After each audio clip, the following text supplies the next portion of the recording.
Hey everybody, how's it going? It's me, Wilfred Lee from the Artist Journey. Uh, Today what I wanted to do was just kind of share with you this creative process that I do sometimes just for myself.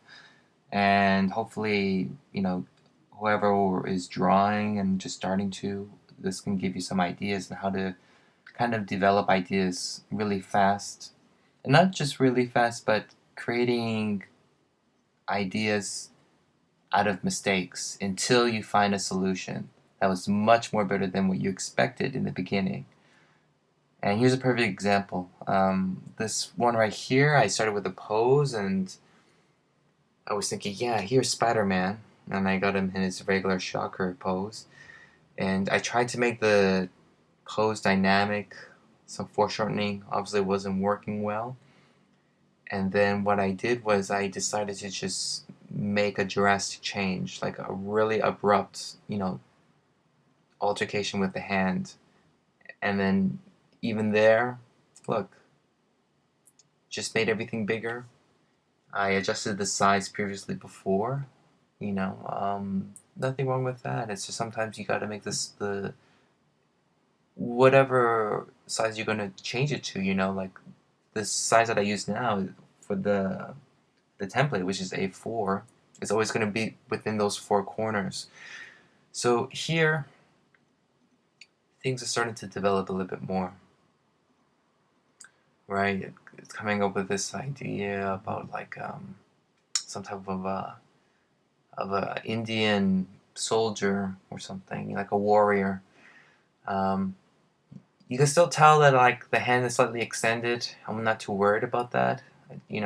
Here adding some extra highlights, adding some extra bulk, and really making the distinction that this character is in the foreground. And by having a white background, it works. And then here is when I started testing around the gray to find that perfect midground. And what you can tell here, it's kind of slowly creating this story, whether it's like coming up a mountain or something. But I'm still just trying to, work on these details. These details are more just kind of like now I'm starting to get a more clarity, and the reason why I did on this character was because he's the main focus. So at least here, even though it looks like it's detailing work, it's not. It is still really, really rough. I'm just trying to get the overall pose and the feeling right. Here is I'm just setting up a nice silhouette now. I like how those skulls just kind of kick in on the side, makes a nice silhouette. Having some problems with that stick or whatever it is, but now kind of balancing out the composition. And here adding some story elements, some skeletons or something. And one of the things I learned just by observing Frank Frazetta, for example, is not only just having a foreground, middle ground, and a background, but whatever element is in either of those grounds, they should represent a certain state of reality. So, for example, in this scene right here, this man, he's in the present, and he's looking out into the future, whatever it is that we can't even see. And in the present, he's holding this big sword, I'm figuring it out now. And there's some slight, elements of like skeletons that it's been through a current state. And that is also like a representation or storytelling element of talking about what happened in the past. Like all pictures are worth 1,000 words. So it's about connecting these things together, adding newer elements, not to kind of distract it or take away from it, but kind of accentuate the overall feeling. Here, I'm just zoomed out really far, put some really bold whites, just kind of give it that cascading thing, putting some extra elements into the present, right in juxtaposition with that. So when you're thinking about compositions, you have to think about all of those stuff. Adding balancing it out there a little bit, finding the light right. Finding the right light. Over here now, the mountains, getting some extra foreground elements. And something as subtle as that, putting those mountains in the background, actually helps a lot more because it gives it more depth. And this is what Feng Shui, a great concept designer, he talks about the parallax view. And it's about putting elements in front of each other again and again. Don't, if you want, go crazy with it, but just try to find the right balance.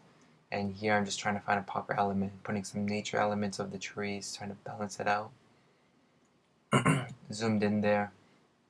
Even it's rough, but you can kind of get that feeling that everything's coming together. Here I try to make a crow, but it's just a black duck covered in oil from the environmentalist,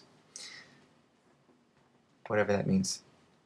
Now I'm just actually working on the curves and levels, making gradients to really bring out that foreground, putting a white on the other edge, reversing the canvas. That's a really important thing too. Reversing the canvas is a huge element. So you can always see what angles you're doing right, because you're always constantly looking at one angle, but if you keep switching it, you're actually exercising both parts of the brain, and in the end your drawing will only get better and more balanced. Here working on a nice silhouette for him now. He's coming out along fine. Kind of looks like this Finnish Mongolian, Conan the Mongolian Finnish from a Viking with a handlebar mustache, just because he's a Casanova. Yeah, and look, and now I can work out some extra details. Still sketching it out, but what I'm doing here is I'm only putting these details on this character because this is the main focus anyways. So, even though it's sketchy, everything else behind is even more sketchy, but it kind of adds this atmospheric perspective. And it's kind of like you're looking through a camera, and the focus is always going to be much more clear and crisp, and everything either in the foreground or the background can be slightly blurry.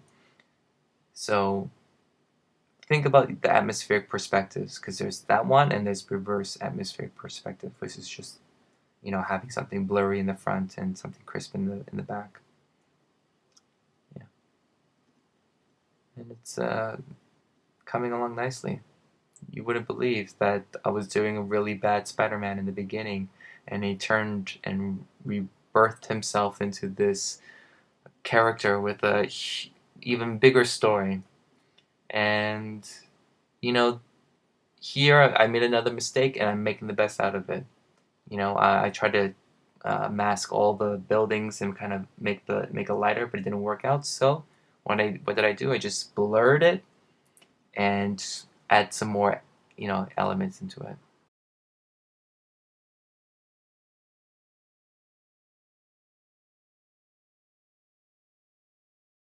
And that's it, guys. Thanks a lot for watching. Don't forget to subscribe and add us on Facebook and YouTube by typing in Artist Journey. For more information, just check it out on artistjourney.org.